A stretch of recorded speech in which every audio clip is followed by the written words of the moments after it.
कृष्ण कृष्ण हरे हरे, हरे राम राम राम हरे हरे, हरे कृष्ण कृष्ण कृष्ण हरे हरे, हरे राम राम राम हरे हरे। ततः प्रभात समये दिवसे चतुर्दशे स्वमेत्य राजकर्तारु भरतं वाक्यमब्रुवन् संगत्या नापराध्नोति राज्यमेतदनायकम्। अगर श्रुति का जीवन में जो संचार है, पालन है, उसका आधार स्मृति है। कानून, कायदे, सदाचार और धर्मशास्त्रों के दिए हुए मर्यादा पालन के सब नियम, उनको स्मृति शास्त्र कहते हैं। स्मृति कानून को कहते हैं, स्मृति स्वरूप ज्ञान को कहते हैं। स्मृति विस्मृत आत्मबोध पुनरपि सत्संग से जब जागृत होता है, तब उस मनुष्य की उद्बुद्ध स्थिति को स्मृति कहते हैं। और स्मृति याद का नाम तो है ही। तो इसलिए कहते हैं कि भरतलाल जी ने बड़ी नीति से और बड़ी रीति, और स्मृति याद का नाम तो है ही। तो इसलिए कहते हैं कि भरतलाल जी ने बड़ी नीति से और बड़ी रीति पूर्वक 2 महीने की अवधि चक्रवर्ती महाराज के विषय में विचार करने, श्रद्धांजलि अर्पित करने, भावांजलि अर्पित करने, तरह तरह के उत्तम उत्तम सुकृत करके, यज्ञ करके, दान करके, अनुष्ठान करके, उद्यापन करके, जप करके, तप करके, लोक सेवा करके, सब विधान आध्यात्मिक वृत्ति को अभिरत करने के लिए ये क्रियाएं माध्यम हैं, परंतु ये किसी पर थोपी नहीं जा सकती। मनुष्य को स्वयं निर्णय करना चाहिए कि वह अध्यात्म का सेवन किस रीति से कर सकता है। किसी को जप में ज्यादा रुचि होती है, किसी को तप में होती है, किसी को याग में, यज्ञ करने में, उद्यापन करने में, अनुष्ठान करने में, किसी की रुचि कर्मकांड में, किसी को दान करने में, किसी की रुचि है किसी गौशाला में, किसी विद्यालय में, अथवा किसी और लोक सेवा संस्थान में अपनी सेवा करने में। ये विविध विविध मानव रुचि है आध्यात्मिक। जैसे लौकिक रुचि है, किसी की पुत्र में ज्यादा, किसी की पत्नी में ज्यादा, किसी की माता पिता में ज्यादा, कोई अपने धन के संभालने में ही ज्यादा रत है। तो जैसे प्राकृतिक रीतियां बहुत हैं, ऐसे ही अध्यात्म को अपने आचरण में लाने के लिए ये रीतियां बहुत हैं। इनका चयन मनुष्य को अपने विवेक से करना चाहिए कि उसके मन की धारा किस दिशा में अध्यात्म में निर्विघ्न, निरापद, निरुद्विघ्न चल सकती है। इसलिए भरतलाल जी ने पद्धति निर्देश नहीं किया कि ये करो, अपनी अपनी रुचि का आध्यात्मिक काम करो, पारमार्थिक काम करो, और उसको जो भी कुछ करते हो आप लोग अपने अपने उस पुण्य को पवित्र कृत्य के फल को अपने प्रिय राजा महाराज दशरथ के लिए समर्पित करो। और ये सबको ये एक रीति है, ये एक श्रुति के द्वारा स्मृति की स्थापना है कि चंचल वृत्ति, उद्विग्न वृत्ति जब कोई आध्यात्मिक कार्य करती है तो उसका फल नष्ट हो जाता है। उद्विग्न जब कर रहे हैं, मन लग रहा है कि टाइम हो गया है, ऑफिस पहुंचना है, तो उद्वेगेन जब का फल नष्ट हो जाएगा, तो मन ही नहीं लगता। जब करने में ध्यान की मुख्यता है, चित्तैकतानता ध्यानम, पतंजलि के अनुसार ध्यान को एकाग्र करो, वृत्ति को अनुग्रह करो। और इसको एक शब्द में कहते हैं समाहित चित्त करो। तुम्हारा जो समाहित चित्त होगा तब इधर उधर के विचारों से स्वाभाविक बचाव हो जाएगा। ओवरफ्लो ऑफ थॉट्स जो है ना, वो रुक जाएगा और आप अपने को अपने ध्येय में और अपने ज्ञेय में केंद्रित कर सकेंगे, अपने को कंसंट्रेट कर सकेंगे और आपको रिलैक्स मिलेगी, आपको विश्राम मिलेगा। इसलिए ध्यान धारणा प्रमेय अप्रमेय, उपाय उपेय, जब ये इसके द्वारा तुमको ज्ञेय की प्राप्ति हो जाए, ज्ञातव्य ज्ञात हो जाए, तब क्या करो कि उस ज्ञेय को रसशास्त्र के अनुसार अपना ज्ञेय बना लो, अपने गाने का विषय बनाओ। आप हर वक्त उसका गान करते रहो, आप भी करते रहो और भी करते रहो। तुलसी, सूर, नंददास, नागरीदास, घनानंद, नानक, नरसी, तुकाराम, मीरा,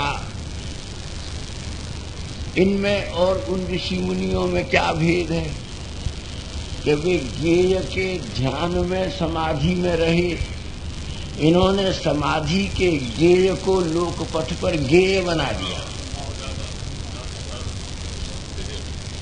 ये उनकी वह लोकोपयोगी हो गया, वे व्यक्तिगत रह गए। वो जो उनकी उपासना है, तपस्या है, साधना है, वो उनकी इंडिविजुअल।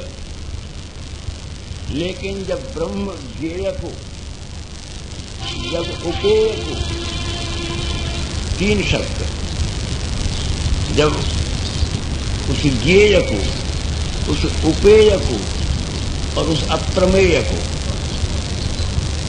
जब तुम ज्ञेय बना लेते हो, तब समाधि का ब्रह्म एक साधारण से साधारण एक जन का भी ब्रह्म हो जाता है।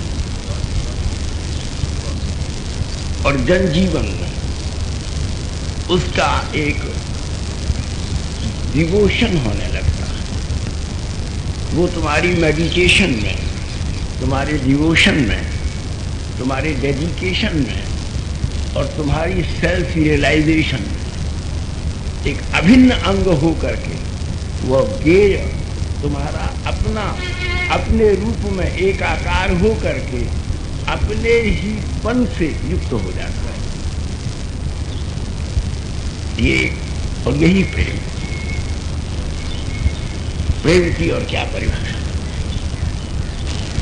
तो महाराज भरतलाल जी ने, क्योंकि मनुष्य को निर्णय के पहले वाल्मीकि रामायण भाषा की दृष्टि से थोड़ी भागवत की भाषा से सरल है, लेकिन सिद्धांत की दृष्टि से कठिन है, क्योंकि अलंकारों में भी श्लेष, वक्रोक्ति और कूट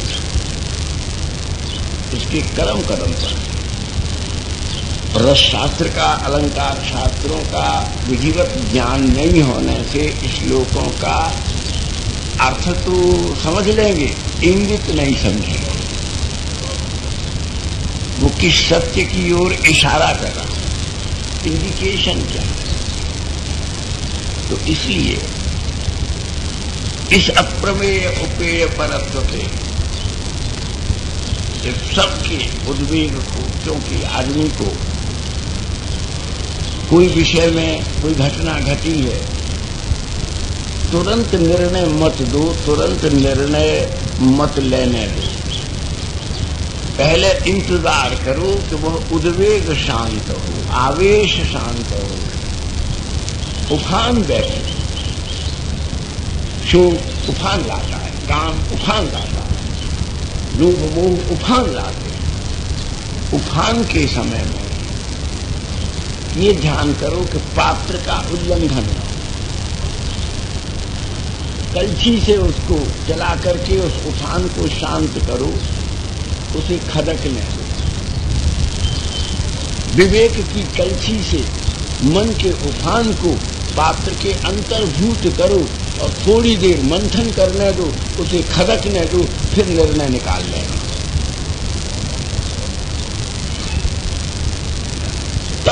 तब कोई बोल्ड स्टेप लेकर के और कोई डिसीजन दो, नहीं तो तुमको ये प्रायश्चित करना पड़ेगा कि जल्दबाजी में गलत डिसीजन। इसलिए भरतलाल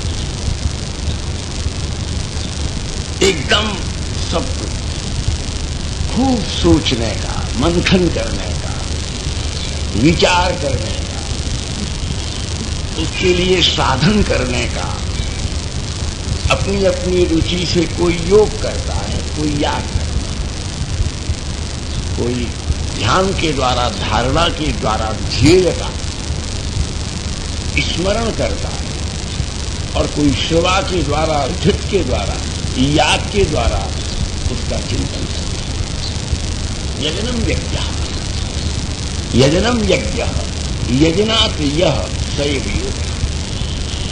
यजन करना यज्ञ है, और यजन परिणाम से अपने को उसमें मिला देने का, चीनी में दूध को घोल देने का जो उपक्रम है वो योग है। ब्रह्म तुम में घुल मिलकर एक हो जाए, उसके स्वरूप की पृथकता का अनुभव न रहे, उसके स्वाद में ही तदैक्य की अनुभूति हो। ये अध्यात्म विनय है।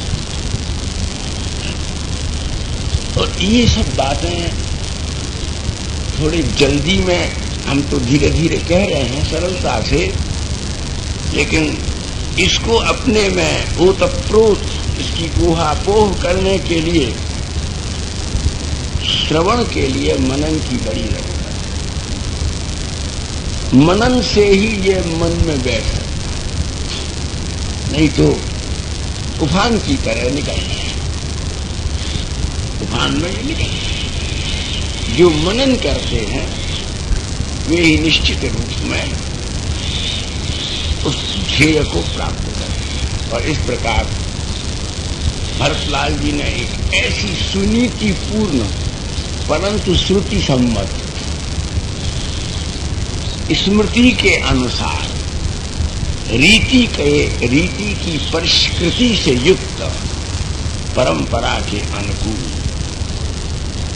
स्वभाव के खांचे में जमने वाला एक विशाल परंतु प्रत्येक व्यक्ति के लिए उपयोगी, समष्टि का हित करने वाला लेकिन व्यष्टि की उत्तम रचना करने वाला एक परम दिव्य पथ अपने सुविवेक के द्वारा इन्होंने सारे अयोध्या के नागरिकों को प्रदान कर दिया। और सब लोग जो बिखर रहे थे वे समिट गए। ध्यान का मतलब है समिटना, ध्यान करना। जो तुम स्पिल्ट अप हो रहे हो,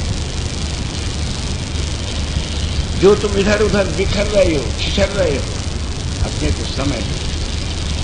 जब तुम अपने में समिट जाओगे तब जहां समके हुए हो वो अमिट हो जाए। इसलिए कहते हैं श्री कृष्ण में समिट जाओ, लग जाओ, शरणागत हो जाओ। भाई शब्द के तात्पर्य को बिना समझे स्थित प्रज्ञ नहीं हो सकता। स्थित प्रज्ञता के लिए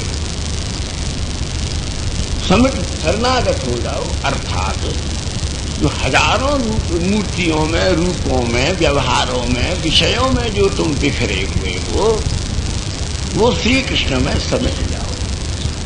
श्री कृष्ण में यदि वृत्तियों को समेट लोगे तो तुम्हारा परिणाम अमिट हो जाएगा और तुम निश्चित रूप में अपने इस मनुष्य शरीर में होने वाले उतराव चढ़ावों को एक भाव का चोला पहना दोगे, जिसमें से क्षण करके असद निकल जाएगा, सद तुम में रह जाएगा। ये है दर्शन की, ये सांख्यकारों की, ये सांख्य वृत्ति का, सांख्य वेत्ताओं का अनुभव है। तो ये क्लासरूम टीचिंग, इसका बाकायदे अगर मनीषी विद्वान बैठे तो उनको जो सांख्य कारिका, वेदांत कारिका और वैशेषिक कारिका, इनमें मनस तत्व का, जीव तत्व का, जगत तत्व का कुछ तत्व वैशिष्टों के साथ में विश्लेषण हुआ है। भागवत और रामायण उन समस्त तत्वों का समाहार, इसमें उन सब का समीकरण है। केवल वो कहानियों में इसलिए रह गया कि रामायण भागवत पढ़ने के पहले वेदांत सूत्र, सांख्य और वैशेषिक कारिकाओं का स्वाध्याय करने का पंडित परिश्रम नहीं करते। नहीं तो पहले वो पढ़ें भाई, पहले नीचे की क्लासेस करें, एमए की डिग्री हो जाए, परसेंटेज बढ़िया हो तो पीएचडी में थीसिस सबमिट करने का मौका मिले, डीलिट करने का मौका। ये तो डीलिट के ग्रंथ हैं और प्राइमर के लड़के पढ़ रहे हैं। जो क्लास जो इसलिए है, छोटी सी बात, छोटा सा श्लोक है कि समित्य राजकर्तारो भरतम वासुदेव। 2 महीना की निवड़ साथ से मंजित हुई वृत्ति वाले समित वृत्ति वाले राजकीय पुरुषों ने आज भरतलाल जी से कुछ बातचीत करने का निर्णय लिया और वे उसके उस संकल्प को क्रियान्वित करने के लिए अग्रसर हो ही रहे थे कि उनको राजपथ के ऊपर एक बजती हुई दुंदरी की आवाज सुनाई पड़ी और उन्होंने तभी अपने अपने गवाक्षों में से, वातायनों में से, गवाक्ष कहते हैं खिड़कियों में और वातायन कहते हैं मुखों में, गवाक्ष और वातायन, और अपने अपने द्वार पर से किंबा अपनी अपनी अट्टालिकाओं पर उन्होंने सुना कि भरत महाराज का सब लोगों से ऐसा अनुनय है, विनय पूर्वक अनुनय है, विराज की आज्ञा की पद्धति नहीं है, महाराज का ये आदेश है, ऐसा होना चाहिए, ऐसी राजाज्ञा है। हाथ जोड़ करके भरत महाराज सबसे विनय पूर्वक अनुनय कर रहे हैं। बहुत विनिमय करने के उपरांत, समन्वय करने के उपरांत कि इस सिंहासन के रिक्त होने से प्रजा में जो थोड़ी सी अराजकता, अव्यवस्था और विश्रृंखला उत्पन्न हो गई है, उसको दृष्टि में रख करके निश्चय किया जा रहा है कि हम इक्ष्वाकु राज सिंहासन के एकमात्र उत्तराधिकारी श्री रघुनाथ जी को, श्री राम जी को वापिस लौटाने के लिए, उनके प्रत्यावर्तन के हेतु कल परसों प्रातः काल वन में एक शिष्टमंडल के साथ में अभियान करेंगे। उसके लिए व्यक्तिगत रूप से भरत महाराज सबको आमंत्रित कर रहे हैं, निवेदन कर रहे हैं कि जो युवक युवतियां, वृद्ध बालक, जो नागरिक जन, गुरुजन साथ में चल करके और भरतलाल जी के स्वर मिला करके समवेत रूप से रघुनाथ जी से प्रत्यावर्तन के निमित्त प्रार्थना करने में रुचि रखते हों, वे तैयार हो जाएं। उनको साथ चलने के लिए सारी सुविधाएं, व्यवस्थाएं और सब प्रकार की उनकी अपेक्षाओं के पूरक उपकरणों की सब प्रकार से व्यवस्था की गई है। वे सब लोग राजकीय खर्च पर ही हमारे साथ अभियान करेंगे। ये राजदुंद भी संपूर्ण राजपथ के ऊपर बहुत परिमार्जित, परिष्कृत, परिनिष्ठित और परात्म तत्वविदों के द्वारा प्रकीर्तित हुई, प्रसारित हुई। सब लोग विस्मय में हो गए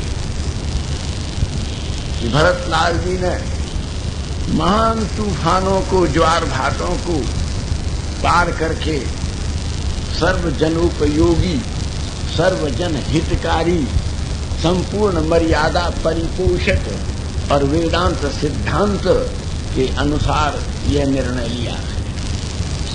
और मृत अयोध्या में एक बार फिर नवजीवन का संचार हो गया और वे सब के सब अपने अपने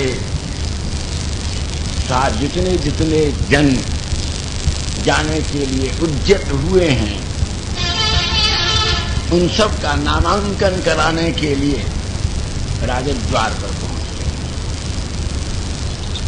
और भरत जी महाराज ने बड़ी प्रसन्नता से उन सब का स्वागत किया।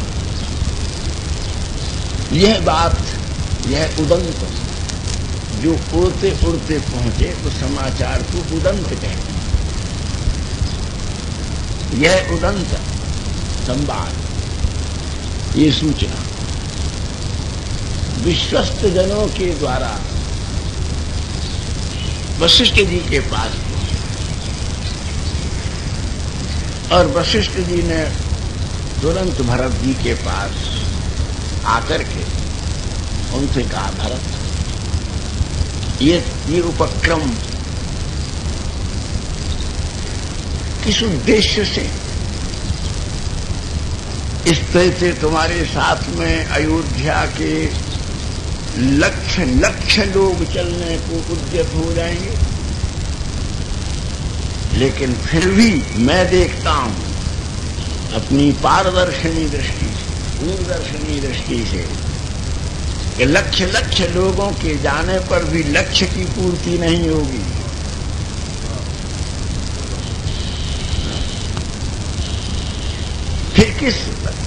फिर आप इस प्रकार का प्रत्यक्ष समक्ष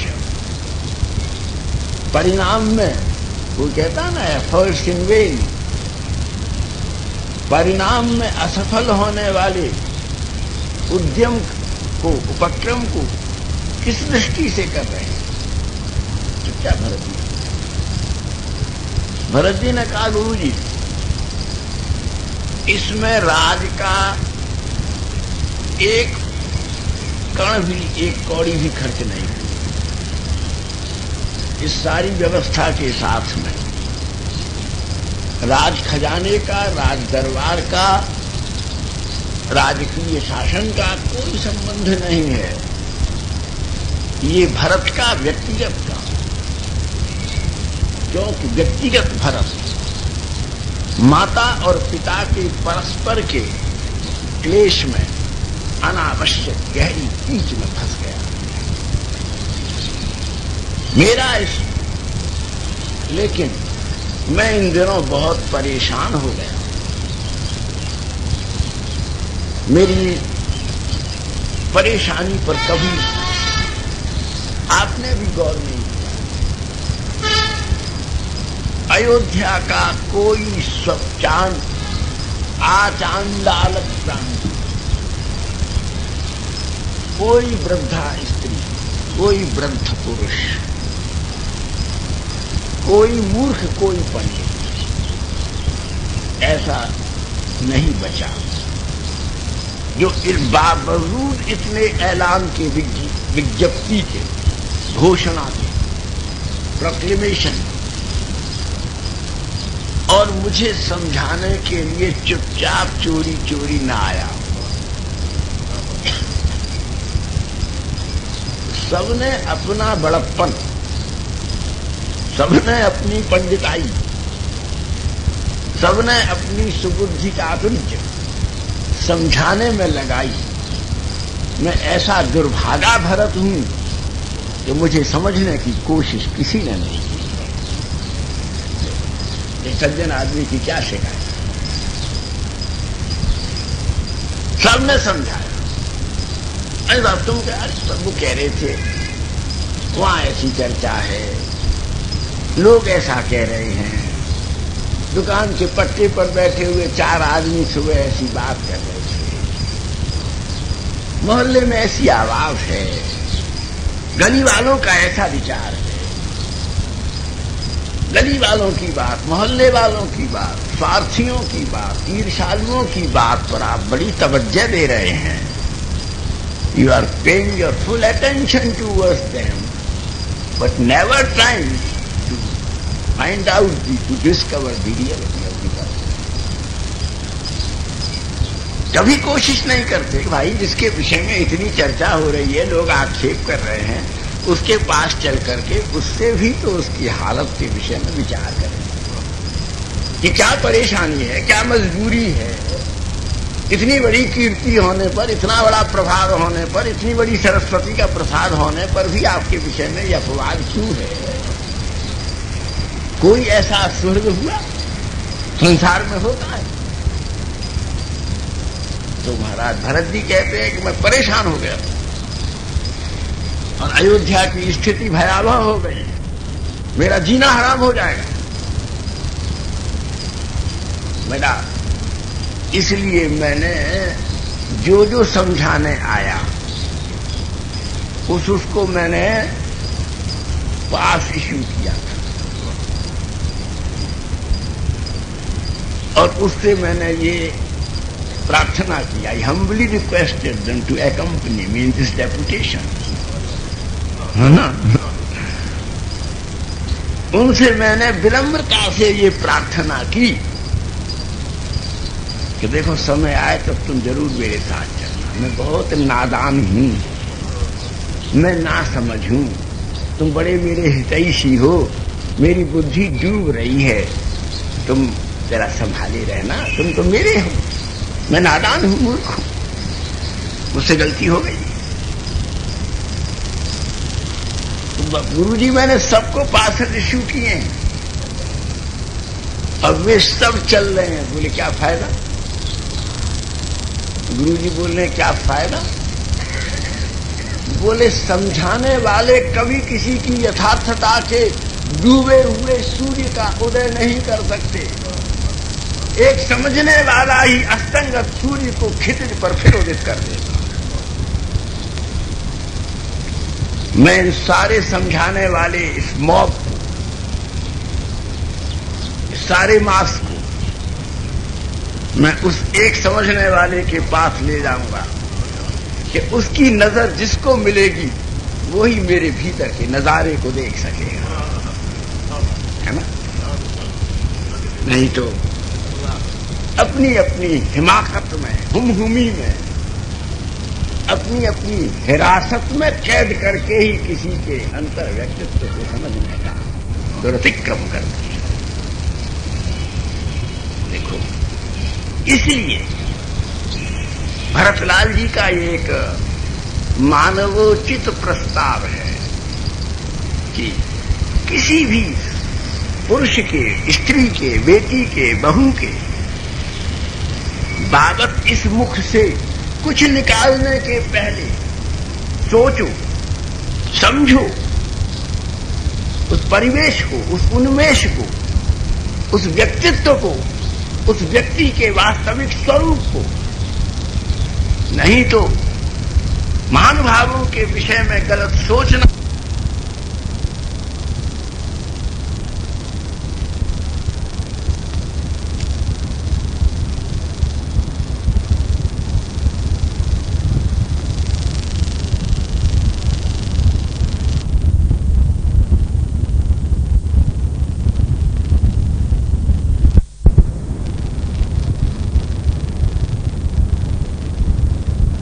नाली में नहीं बह रहा, वो तुम्हारे मन में बह रहा और तुम दूषित हो जाओ, दूषण से युक्त हो। इसलिए इस बात को हमने थोड़ा समय लगा करके स्पष्ट किया, क्योंकि हम झट गली में खड़े होकर के दूसरों की सुनी सुनाई बातों के आधार पर किसी की बहू को कुछ कह देते हैं, किसी की बेटी को कुछ कह देते हैं, किसी के गुरु को कुछ कह देते हैं, किसी के महात्मा को कुछ कह देते हैं, जिससे तुम्हारा कोई लेना नहीं, देना नहीं, संबंध नहीं। व्यर्थ में ही तुम अपनी कई से, फावड़े से बाहर सड़क का इकट्ठा हुआ मैला अपने घर के आंगन में खींच रहे हो और दूषित हो रहे हो। ये इस लोक वृत्ति का परिष्कार करना ही इस अभियान का उद्देश्य है।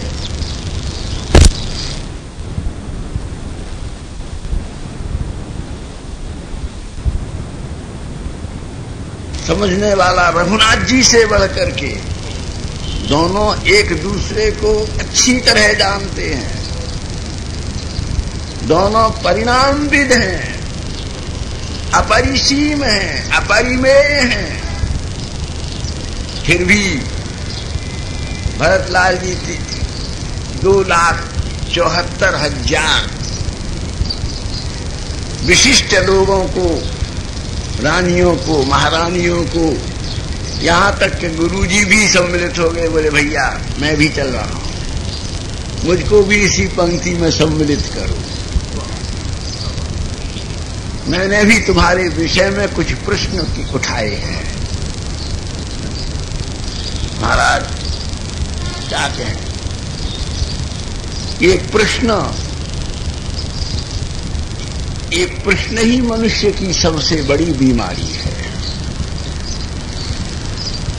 हमारा क्वेश्चन है, इसका मतलब है कि तुम क्वाइट नहीं, तुम्हारी अपनी क्वालिटी में कुछ मिलावट है, मिक्सचर है।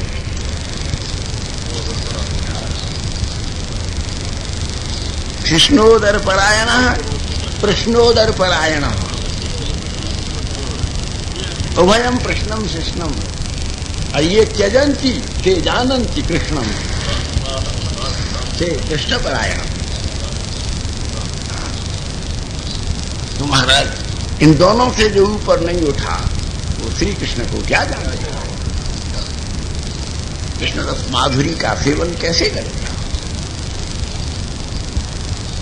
तो इस प्रकार से गुरु जी भी सम्मिलित हुए और इस प्रकार अयोध्या के नागर नागरी, ज्येष्ठ श्रेष्ठ नागरिक, संपूर्ण मंत्री सचिव अमात्य महाबलाधिकृत सब गुरुजन पुरोहितजन,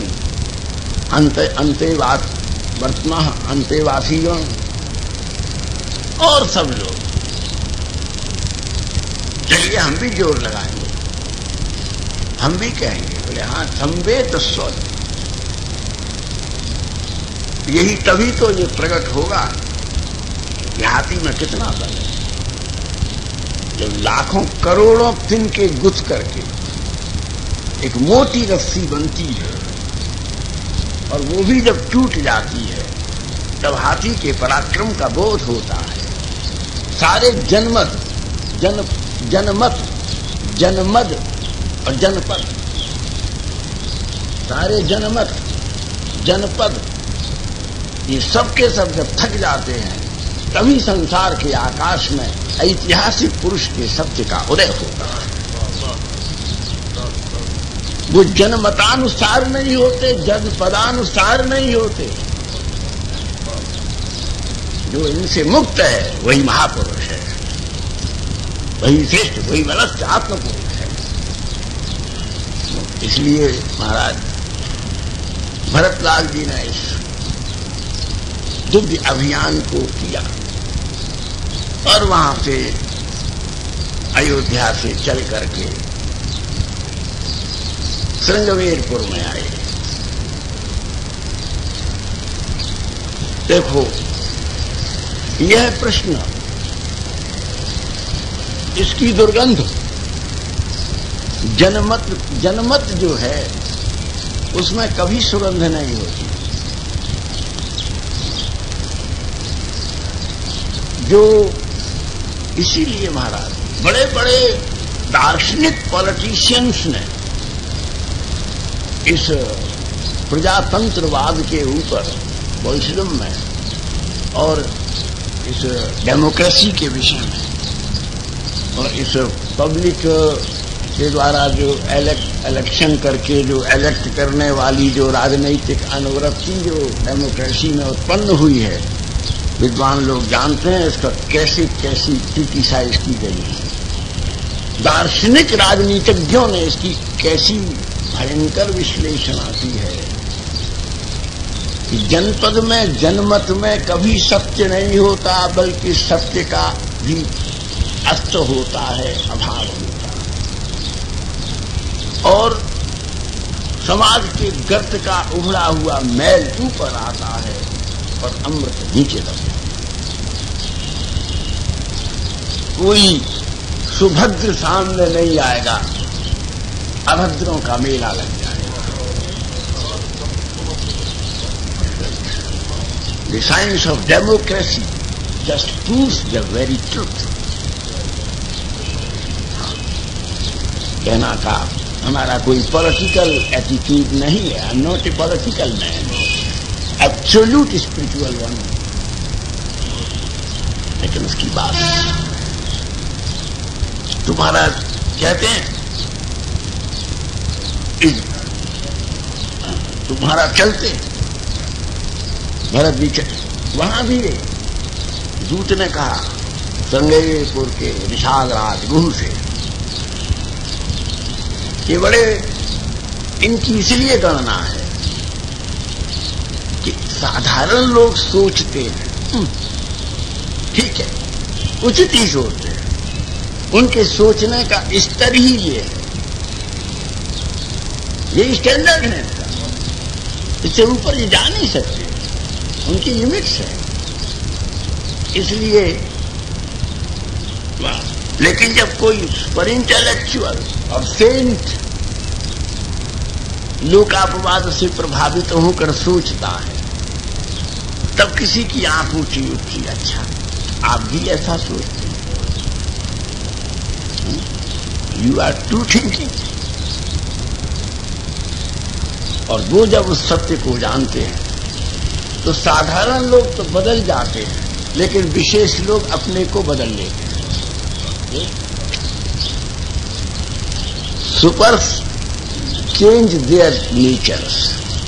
When the people of nature, they fell in the hell of their thoughts.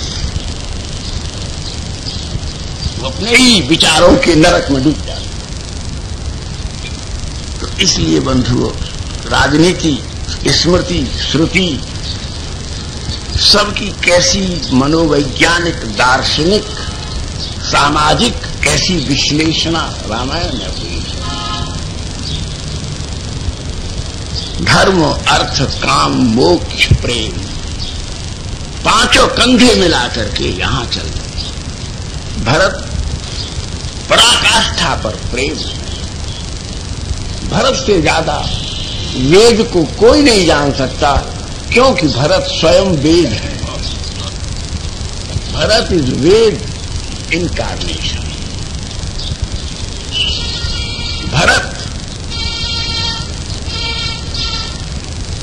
काम इस रस को इसलिए पूर्ण रूपेण समझते हैं कि वह काम लक्ष्मण अनुज के रूप में उनका अनुगत है। भरत अर्थ से संपन्न है, क्योंकि अर्थाधिष्ठात्र परत्र शत्रुघ्न उनकी छाया बने हुए हैं। मोक्ष राम उन्हें कितना प्यार करते हैं, और प्रेम कि राम को यह कितना प्यार करते हैं। ये मोक्ष और प्रेम, इन दोनों का कैसा समझौता, समीकरण। इसलिए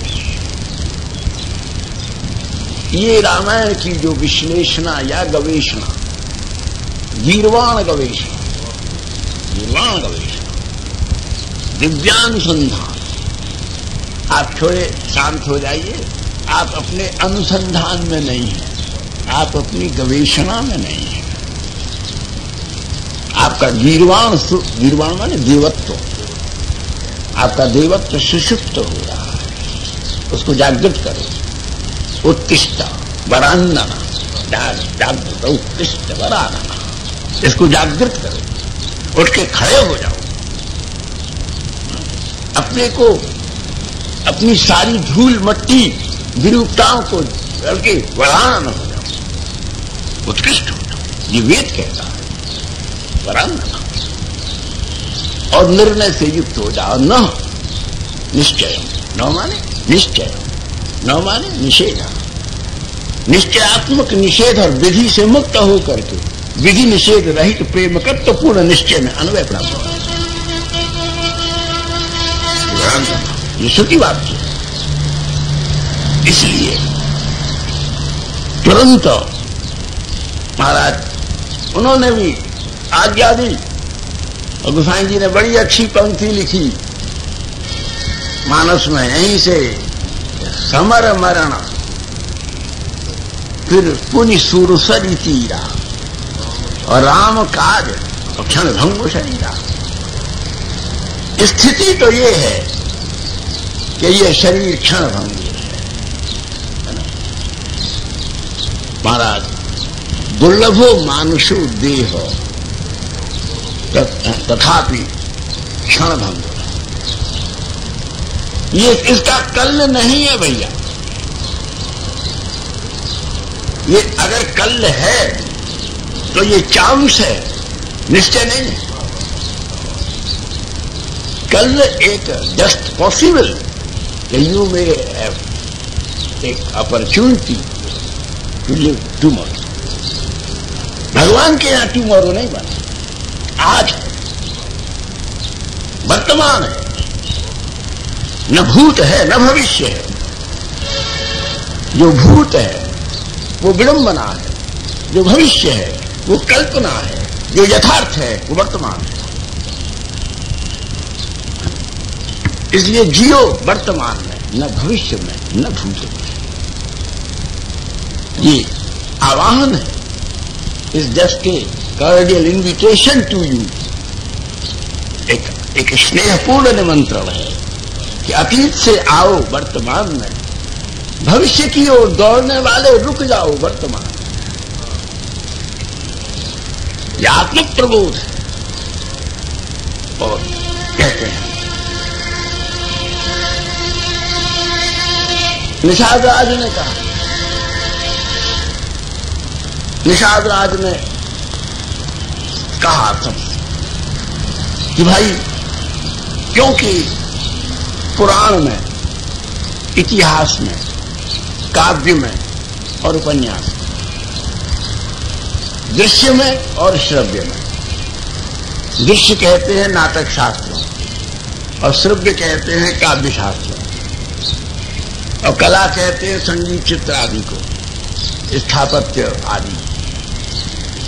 और उपन्यास कहते हैं जिसमें पात्र कल्पित है, काव्य कहते हैं जिसमें पात्र ऐतिहासिक है या पौराणिक है, दर्शन कहते हैं जिसमें लोक विषयक सब घटना गौण हो करके अध्यात्म चेतना की उपयोगिनी तथ्य राशियों का संचय दर्शन है।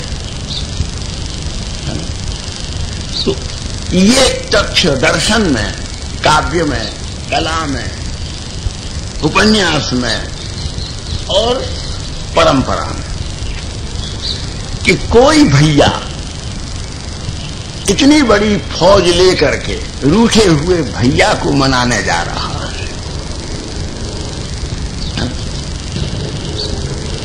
भैया का खून पीने के लिए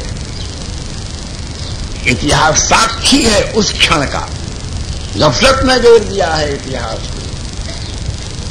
इतिहास उस दिन को भूल नहीं सकता जब अपने युवराज भैया लोकप्रिय महाराज तिष्य को एक गड्ढे पर तृणावरण घेर करके और अशोक ने जीवित जला दिया था। इतिहास इस तथ्य को नहीं भूल सकता। आज हमको अपनी गरिमा के लिए भले ही उस पर मखमल घेरनी पड़े, लेकिन क्योंकि आज की राजनीति कैसे ठीक हो सकती है जबकि राष्ट्रध्वज का चिन्ह ही ठीक नहीं है। उसके इतिहास को तुम्हारा जो परत्व में ये ऐसा कोई उदाहरण नहीं कि एक भाई के प्रति एक पिता की आज्ञा से ज्येष्ठ पुत्र उत्तराधिकारत्व का, राज्य का, साम्राज्य का त्याग करके लंगोटी पहन के चला जाए। एक भाई सर्वसम्मति से मिले हुए राज्य को ठोकर मार करके और वही खानस लेकर के रूठे हुए भाई को मनाने के लिए बड़े शिष्टमंडल के साथ में बन अभियान करे। एक पत्नी बड़ी बड़ी नाग कन्या, गंधर्व कन्या, विद्या कन्या, विद्याधरों की कन्याएं, धोती की कोई रूपवती नहीं है, जो रावण को प्राप्त करने की आराधना नहीं कर रही है। अब बात को समझिए, हनुमान जी एक एक स्त्री के पास गए, उनमें हजारों थी बड़े बड़े घरों की राजकुमारियां और सुंदरियां और कलावंतनें, जो तड़प रही थी कि रावण के महल में जाने के लिए हमारा नंबर कब आएगा। रावण का मतलब है एक परिपूर्ण पौरुषेय सौभाग्य की सीमा, लेकिन उसको भी ठोकर मार करके, चप्पल जिसके पैर में नहीं, टोपी जिसके माथे पर नहीं, धूल धूसरे जिसका तन, जो अति सेंटिमेंटल, इस माँ के, एक माँ के कहने से राज्य को छोड़ आया, ऐसे पुरुष के लिए लंका साम्राज्य के आकर्षण और प्रलोभन को ठोकर मार करके जो अपने प्रिय के प्रेम की मर्यादा का संरक्षण कर रही है, वो सीता धरती पर कहाँ है? उसकी महिमा को कौन छू सकता है? इसलिए और भी अब यूं कहें तो फिर भैया एक एक पॉइंट ऐसा है, नुक्ता ऐसा है कि उनकी अगर विवेचना में जाएं तो वो सीमा की सीमा, समय की सीमा की सीपी में समाने वाला मोती नहीं है, पद्धति है। इसलिए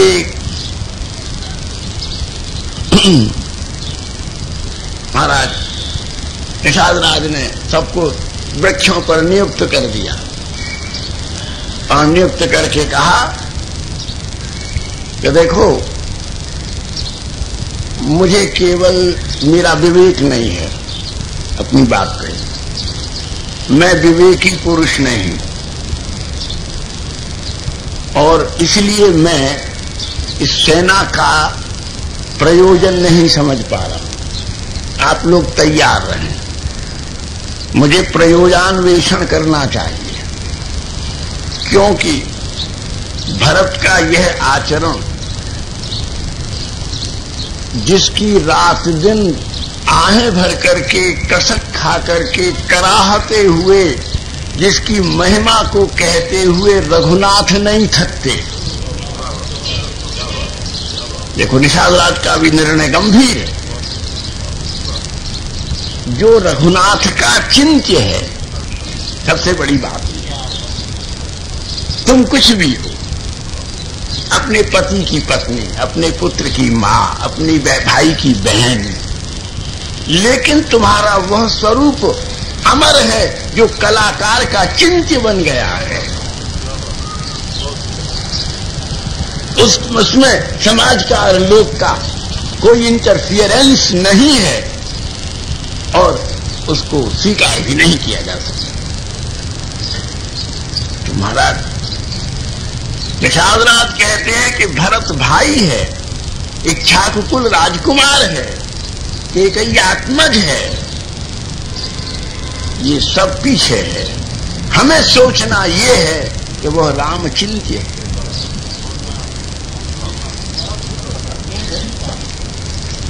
राम का चिंतन गलत नहीं हो सकता। राम जिसको, राम के भीतर कर्ण पाटवादि छह दोष नहीं है, भ्रमादिक धम तमादि प्रवेश नहीं है। निषाद राज जैसा इसीलिए रघुनाथ का प्रिय है, मित्र है, क्योंकि वह राम की गति मति को श्रद्धा करता है, समझता है इससे क्या मतलब है। श्रद्धा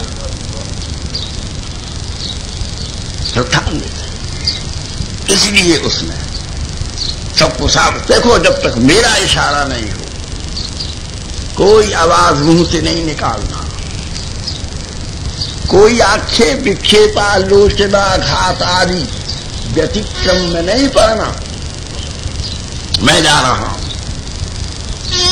और आयुध नीचा करके, उष्णीश उतार करके, पादत्राण रहित हो करके, क्योंकि मेरा पहला आदर भरत के प्रति मेरे मन में अभी आदर उत्पन्न नहीं हुआ, लेकिन रामचिंत्य भरत के प्रति मैं अवज्ञा नहीं कर सकता।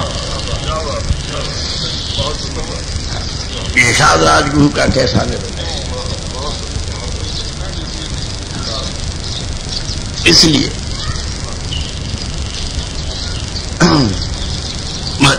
निषाद राज नंगे पैर संगवीरपुर के बाहर ही सब उन्होंने आज विश्राम शिविर निर्माण किया था, तो गए। उस समय सुमंत्र ही द्वार पर प्रहरी थे। अरे सुमंत्र ने कहा, निषाद राज आप, मैं तो आपको अभी भृत्य के द्वारा सूचना ही देने वाला था कि इस समय दुखी अयोध्या को आपकी सहायता की बहुत जरूरत है। आपका सहयोग बहुत चाहिए। सारी अयोध्या आंख पसार करके हे निषाद राज आपकी ओर आशा की दृष्टि से देख रही है। निषाद राज कांप गए।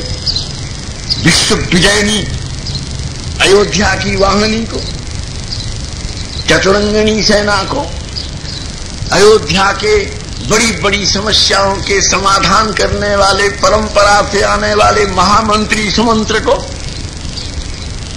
मुझे बद प्रांतीय अपठित जन की क्या सहायता की अपेक्षा हो गई। तो निषाद राज ने कहा कि मेरी महामंत्री जी, मैंने तो युद्ध के बड़े अभियान देखे हैं,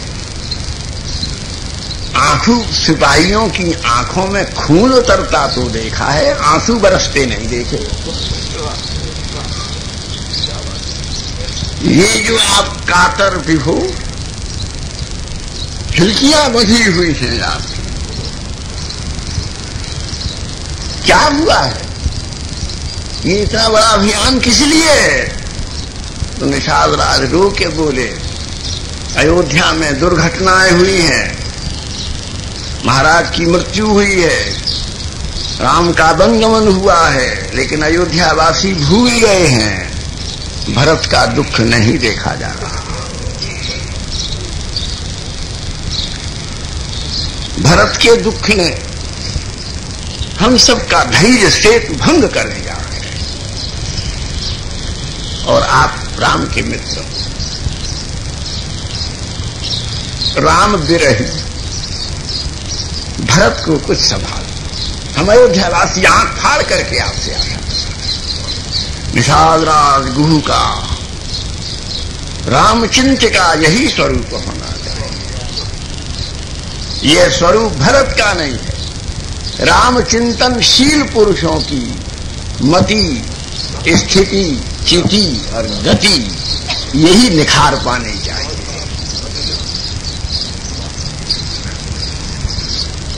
उन्हें तुरंत निषाद राज घबरा गए। बोले भरत जी को तो राज्य दिया, बोले भरत जी को राज्य तो दिया, देने वाले क्या क्या देते हैं, गालियां भी देते हैं, राज्य भी देते हैं, निंदाएं भी देते हैं, परंतु भरतलाल जी ने तो अपने लिए केवल राम स्मरण ही स्वीकार किया। स्मरणशील पुरुष जो प्रेमास्पद की याद में जिसको मिठास का अनुभव हो गया है, वो मिठाइयां नहीं खा सकता, क्योंकि स्मृति के मिठास से वह स्वयं संसार में अति मीठा हो गया। वो क्या स्वाद लेगा? वो स्वयं सज्जन जन स्वाद्यम भवति यस्मरणे रथ। भगवान के स्मरण में जो रत हो रहा है वो इतना स्वयं मीठा है कि मिठाइयां भी उसको खाने के लिए लालायित रहती हैं। स्मरण। इसलिए महाराज निषाद राज ने कहा कि मैं भरतलाल जी के दर्शन कर सकता हूं। बड़ा भयंकर शब्द प्रयोग किया कि मुझ अतीन अकुलीन म्लेच्छ के द्वारा वे विशेष पुरुष दर्शनीय हो सकते हैं।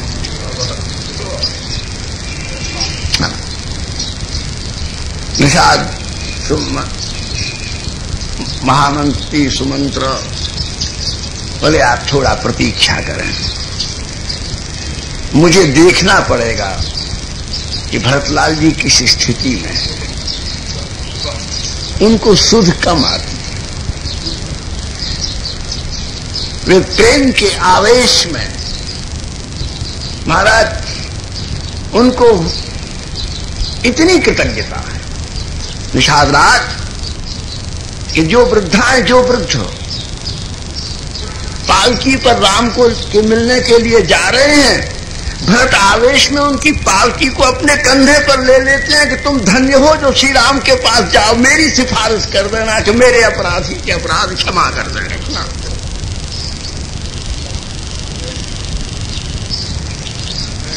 भरतस्य दैन्यम दृष्टया सुमंत्र मंत्र सुमंत्र की संपूर्ण बुद्धि चक्कर खा रही है श्री भरतलाल जी की इस स्थिति। और तब भरतलाल जी का चरित्र तो भैया बहुत दिनों का है, फिर भी हमने इन महानुभाव से एक दिन ज्यादा मांग लिया। इस भरत चरित्र की विवशता के लिए ही इस कथा को एक दिन बढ़ा दिया गया है। दशहरा के दिन प्रातः समाप्त होगा, नवमी के दिन समाप्त नहीं होगा।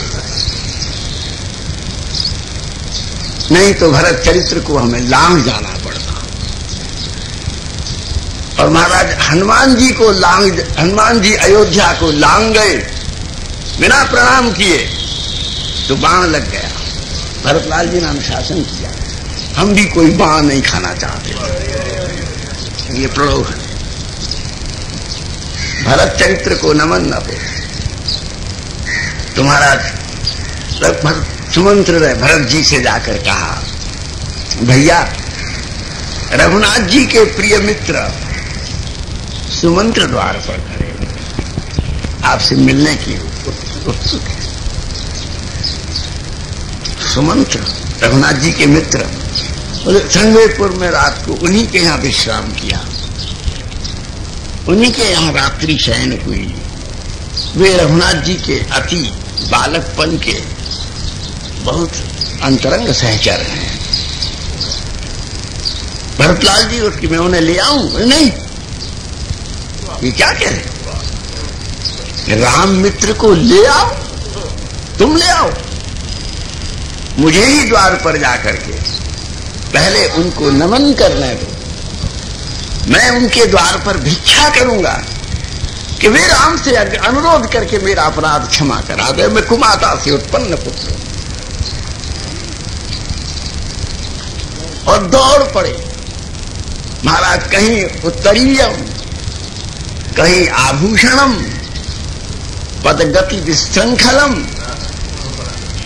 जगमगाते चरणों से आभूषण बिखर गए उत्तरी, हाथ जोड़े हुए अत्यंत दीन भाव से महाराज जैसे बल खाती हुई सैकत भूमि के ऊपर पूर्णिमा की किरणों के स्पर्श से उद्वेलित हुई उत्तुंग तरंग प्रवाहित होती है, ऐसे ही रघुनाथ के महाप्रेरणा प्रेमार्णव की उन्हीं के मुखचंद्र की स्मृति की किरणावली से उद्वेलित प्रेम की तरंग के समान भरत उच्छलित होकर के निषाद राजगुह की ओर दौड़े।